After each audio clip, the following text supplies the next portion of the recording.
أعوذ بالله من الشيطان الرجيم بسم الله الرحمن الرحيم ورفعنا لك ذكرك صدق الله العظيم إن الله وملائكته يصلون على النبي يا أيها الذين آمنوا صلوا عليه وسلموا تسليما محبت سے پڑھیے الصلاۃ والسلام علیک یا سیدی یا رسول اللہ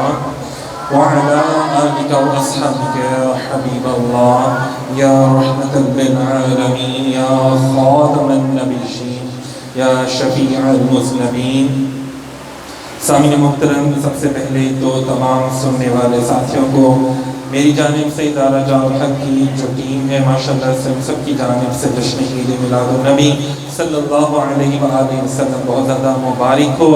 سامعین محترم، جیسے کہ ہم سب کو معلوم ہے کہ عید میلاد النبی ربیع الاول ربیع النور کا مبارک مہینہ شروع ہو چکا ہے. سامعین محترم، جب بھی ہر سال ہم بچپن سے دیکھتے آئے ہیں کہ ہر سال جب ربیع الاول کا مہینہ شروع ہوتا ہے تو جہاں پہ عاشقوں کے دل جگمگا اٹھتے ہیں، ان کے چہرے جو ہیں وہ خوشنما ہو جاتے ہیں، چہروں پہ مسکراہٹیں آ جاتی ہیں، تو وہاں پہ کچھ ایسے بھی لوگ ہیں جو شیطانی وسوسے پھیلانا شروع کر دیتے ہیں، جو شیطانی باتیں گفتگو کرنا شروع کر دیتے ہیں. سامعین محترم، اس مرتبہ کوشش کریں کہ ان چیزوں سے، ان شیطانی باتوں سے بچیں، بلکہ میں ان لوگوں سے بھی التماس کروں گا اور تمام دوست احباب سے بھی جو سن رہے ہیں یہ اس ویڈیو کلپ کے ذریعے کہ آپ لوگ خدا را اب تو ان چیزوں کو چھوڑ دیں. کوشش کریں کہ ربیع الاول اس مرتبہ ہم نے منانا ہے تو بس حضور پر زیادہ سے زیادہ درود و سلام پیش کرنا ہے. ہم نے میرے نبی پاک صلی اللہ علیہ وسلم کی آنکھوں مبارک کی ٹھنڈک نماز ہے، تو بس اس مرتبہ میں نے اپنی ایسی روٹین بنانی ہے ہم سب نے کہ ہم نے کوئی نماز ہی نہیں چھوڑنی. اسی طرح سامعین محترم، جیسے ماشاءاللہ سے جب رمضان المبارک آتا ہے تو ماشاءاللہ پورا مہینہ قرآن پڑھا جاتا ہے، تو اس مرتبہ ہم کوشش کرتے ہیں کہ ربیع الاول آیا ہے تو ہم نے پورا مہینہ نبی پاک صلی اللہ علیہ وسلم کے اوصاف حمیدہ کو پڑھنا ہے، اسوائے حسنہ کا مطالعہ کرنا ہے. جب کوئی بات کریں، جب آپ آپس میں بیٹھیں، گیٹ ٹوگیدر ہو، فیملیز کا ہو، خاندان بیٹھیں، دوست یار بیٹھیں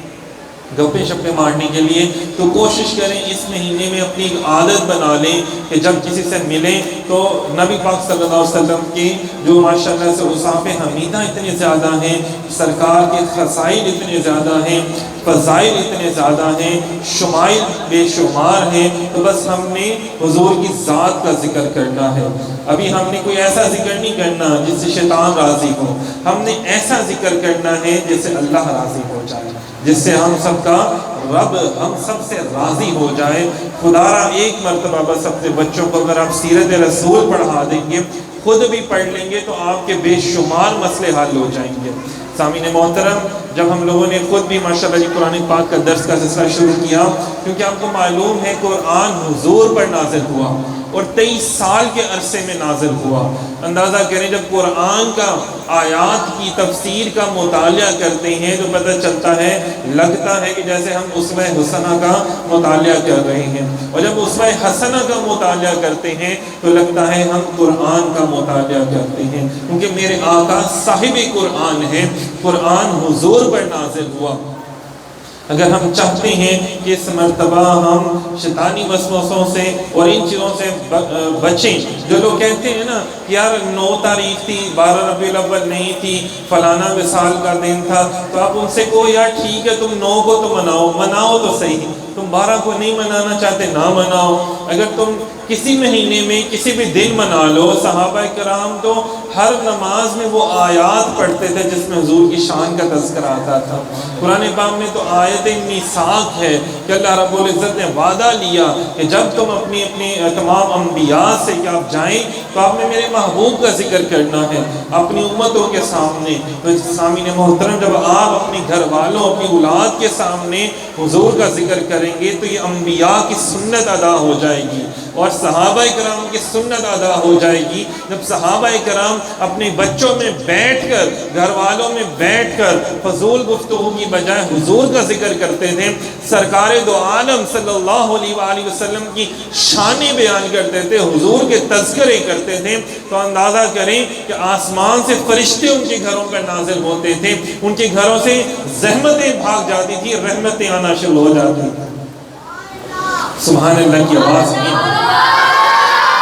اگر ہم چاہتے ہیں کہ آج بھی آپ کے گھروں میں رحمتوں کا نزول ہو، جو کہ ہم سب کو بہت زیادہ ضروری ہے، جو ہم سب کے لیے رحمتیں بہت ضروری ہیں، برکتیں ہم سب کو چاہیے، فضل ہم سب کو چاہیے، تو وہ آ کیسے سکتا ہے؟ وہ صرف حضور کا ذکر کرنے سے آ سکتا ہے۔ اندازہ کریں، دیکھیں، اور ایک اور بات ذرا ذہن نشین کر لیجئے گا کہ سرکار میرے نبی پاک صلی اللہ علیہ وسلم کو ذرا حاجت نہیں کہ ہم ان کا ذکر کریں، وہ تو اللہ ان کا ذکر کر رہا ہے۔ وَرَفَعْنَا لَكَ ذِكْرَكَ، اللہ نے ان کا ذکر بلند کیا ہوا ہے۔ سامعین محترم اسی طرح فرمایا وَلَلْآخِرَةُ خَيْرٌ لَكَ مِنَ الْأُولَى، محبوب آپ کی ہر آنے والی گھڑی پچھلی گھڑی سے بہت افضل ہے۔ تو دن بدن، لمحہ با لمحہ سرکار کا ذکر تو رب بلند کرتا چلا جا رہا ہے، لیکن اگر ہم کریں گے